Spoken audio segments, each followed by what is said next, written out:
Hi, folks. Hope you've had a good week one so far. This is kind of a busy point getting the semester started. I was recently asked a question which I thought was kind of an interesting and relevant one. To what extent does the legacy of the American Civil War and Reconstruction still have importance for us today in our society?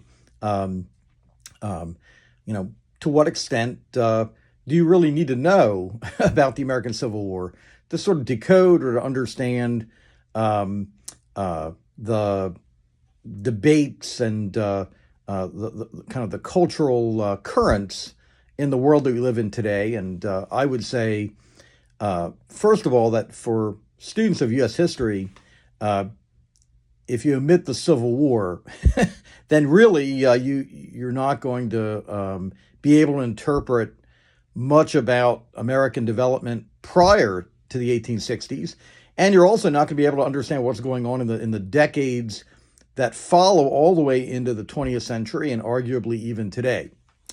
So I think it's an important topic, but I also think that today we're left with important legacies from that conflict that are still relevant and still constantly surface in the world around us now.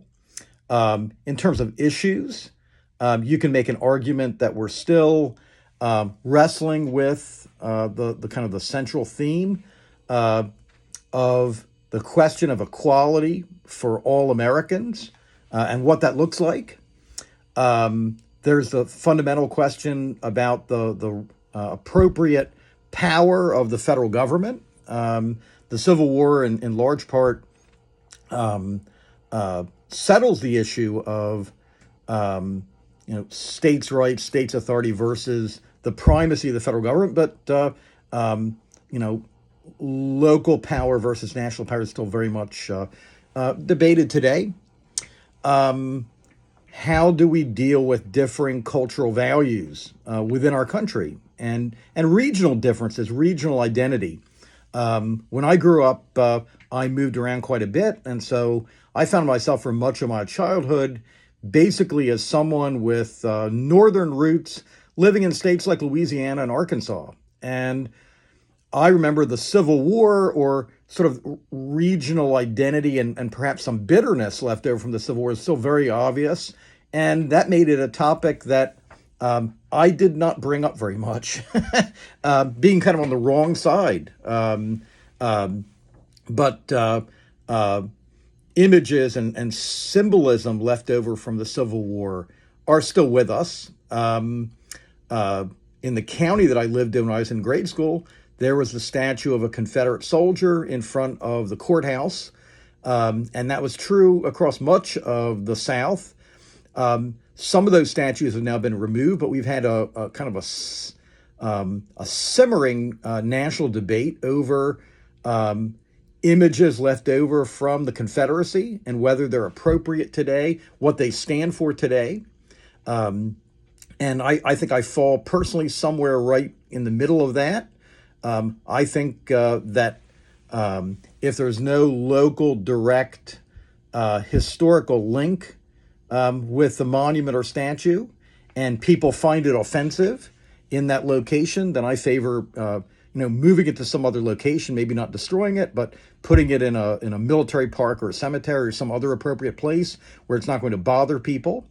I think that if there is a local historical connection, and it connects with the local history, then there's a better argument potentially for leaving those objects in place, but perhaps educating people about what they mean and why they're there. In other words, providing context. I'm a board member of our local museum, and we had what almost became a knockdown, drag-out fight over the display of the Confederate flag on the ceiling of our main hall in the museum. There were donated, historical flags from American history that had been placed up on the ceiling and going all back to the colonial era. And one of them was a Confederate battle flag.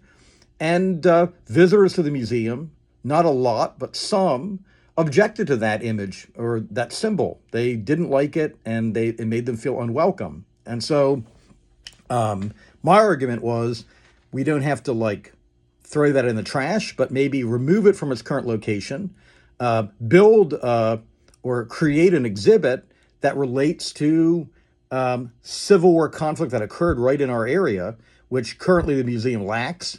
And then you could use that flag to tell that story. And ultimately, my side lost, and for a time, the flag remained on the ceiling, and then we repainted the entire facility, and now all the flags are gone. So, that kind of put that to rest. But if you think back to January 6th, 2020, when you had the riot at the nation's capital, there were individuals who carried the Confederate battle flag into the U.S. Capitol building, a banner that during the Civil War, during over 4 years of war, no one ever succeeded in bringing that into Washington, D.C.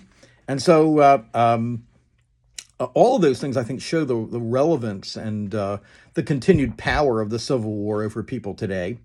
If you look at the number of folks who are actively involved in reenacting, the number of people who visit Civil War battlefields and other Civil War sites, there's clearly a great public interest in the Civil War.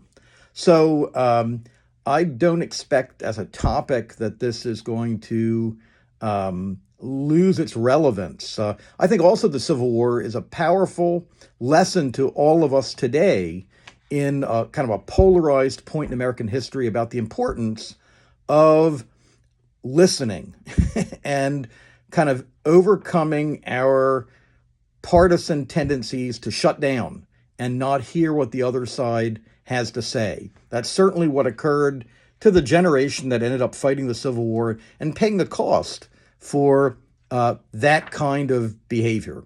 So hope you have a great remainder of the week, and I'll talk to you folks later.